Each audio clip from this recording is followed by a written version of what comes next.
everybody, Lynn from the docks. We've got over the excitement of the pirates, the Navy coming into Knysna, and now we're back to the real rough stuff of sailing. Rob, welcome to Knysna. Thank you. And you've come from England? Yes. Yeah? Yeah. Tell us a little bit about yourself, how you started off with your sailing. Well, I'm just curious, actually, that you started by saying we've got over the pirates. That slightly worries me before I tell you about where I've been. Well, we had an insert with a lady that was on a liner, and they had pirates board the ship. Not in Knysna? No, she had actually managed to leave Knysna. So there's no pirates in Knysna? No. Okay, that's good to know. Yeah, good. All right, well, sorry to answer your question then. You started sailing in your youth? Yeah, well, not dinghies. Necessarily. I mean, some people just have this dream of No, getting I on did. a boat and sailing. Yeah, no, I actually did. I started, I must have been 11 in Reading. I was very fortunate, actually. It was a good school. I mean, it wasn't on the coast, but we used to, every Thursday night, we used to go and sail on the lakes very near the school. So it really was very much encouraged. So that was slightly inevitable, my brother and I. So yeah, I mean, I've sailed dinghy since I was 11, and I'm 37, so 26 years. Yeah. But then I only got into big boats about 6 years ago, when I bought a little 28-footer down on the south coast of the UK on the River Hamble, called Brightflyer, and that really got me thinking about sort of cruising, and I was running my business at the time, and that really sort of lit the blue touch paper, if you like, and then from there on it was just niggling as well. It was niggling little sort of obsessions in the back of my mind for several years, until in 2006 it would have been, in the summer of 2006, The light bulb moment. Well, it is, but I don't know. I think anyone with sailing in their blood, anyone that has a passion for sailing, goes through that whole process of thinking about, oh, wouldn't it be nice? Yeah. Sail around the world. Yeah. And I was no exception in that aspect. You need to tell the folk how you decide where you're going to go, because that is just so novel. It is novel, and I suspect probably why I'm here talking to you now is because it is slightly unique. Going back then, once I decided that I was going to go around the world, that was it. The numbers worked. I could economically afford to go around the world. It was stupid, but I could do it. At that time, it occurred to me that I will then have burnt all my bridges. If I did an entire lap, I'd have nothing to go back to. So rather mercenary, really. It's a little bit commercialised, if you like. But I thought, well, what can I do? Maybe I should write a book. That'll be interesting. It'll be an archive. If I have children or grandchildren, it'll be a nice thing. Maybe it'll be published, I don't know. So I thought about doing that. At the time, however, I was reading a book by an American author called Luke Reinhardt, called The Dice Man. It became a bestseller, certainly in the UK, certainly in the US. It's like I say, it's an American author. And it became a very huge, very, very big selling book in the UK and America.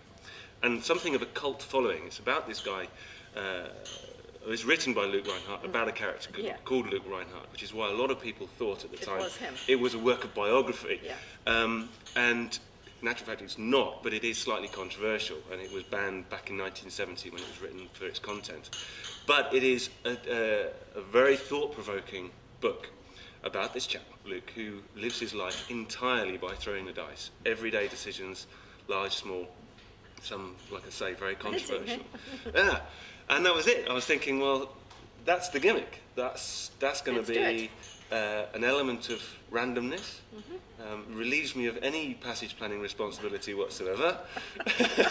You know, it wasn't my fault. So responsible. Yeah, totally, completely irresponsible. It was an opportunity to explore an adventurous side of my nature, which you know, really had become quite dull. Go to places you would never have gone to. Totally. Yeah, absolutely. So there it was. I was going to sail around the world, and each landfall, every time I stop, the next landfall was going to be decided out of one of 6 choices decided by the throw of a dice.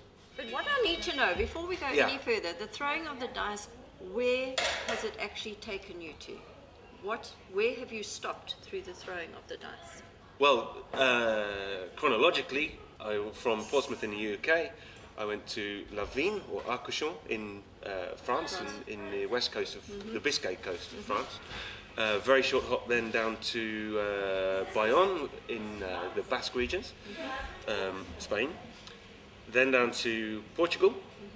Vigo first in Portugal, at Cascais. Then to Casablanca. I tried to go to Casablanca. The dice said I must go to Casablanca, only there's no marina, so. Oh dear. And no anchorages, so I had to go to Did you Mohammedia. check that before you put names up? No, I thought Oh, Casablanca. man. There's got to be a marina. No, I'm lying. There used to be a marina there. In fact, there will be very soon. There's a big development of one there now. From Morocco, then I went to the Canaries, Cape Verdes. The dice then said go to Senegal. Oh, you had a bit of an interesting story about Senegal, I didn't you? did, yeah. Which I never actually stopped in Senegal. I ran away. I got spooked. I got spooked, which by all intents and purposes might well have been by a fishing boat. You know, the pirate thing was so on his mind. Yeah, it only is. I mean, some of the high points of the trip so far were the Gambia, which you've mentioned. St Helena, I have to say, was a high point, but the dice only said go to Ascension. It never said go to St Helena, but you don't go to Ascension and not go to St Helena. No, absolutely not. So ironically, that some of the best experiences so far have not been by the throw of the dice. The exception, of course, being Neisner itself. So. So there you go, up to the Gambia, from Gambia down to Ascension, St Helena, then the long haul, 18 days down to Namibia. From Namibia, the dice said go then directly to Cape Town because Canasta needed some work, so I needed to pull her out of the water. But the boat was in bits. I toasted all my electronics and I was becoming a bit of a liability at sea. I wasn't able to use navigation In lights. his own words, folks. Yeah, no, I know, yeah. Probably slightly irresponsible, but I then took refuge in Saldanha and got towed onto a mooring. Oh, you did? Saldanha, It's yeah. very pretty there.